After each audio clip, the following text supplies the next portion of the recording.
Dr. Tawanna House is a program director for the National Alliance on Mental Illness, or NAMI.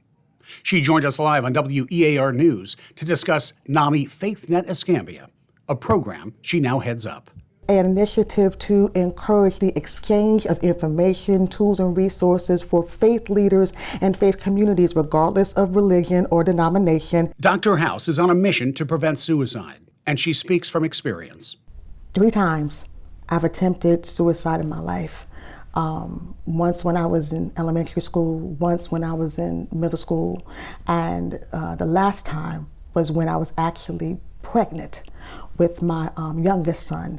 And at that time, it was on Christmas Day, I never forget it, and I was in the bathtub and I was trying to drown myself along with my unborn child. Her son's father saved her from killing herself and her son. And after that 3rd attempt, she took the first step to seek help. It was rough because of the fact that it takes courage to take that first step. It takes courage to admit that you need help. But courage and being honest are the 2 things that help you start your journey on healing. And so you have to be courageous enough to want different, to believe it's possible for you. According to the CDC, in 2021, over 47,000 people died by suicide in the U.S., a 4% increase from the year before. That's 1 suicide every 11 minutes. It is now the 2nd leading cause of death for teenagers ages 10 to 14 and adults 25 to 34.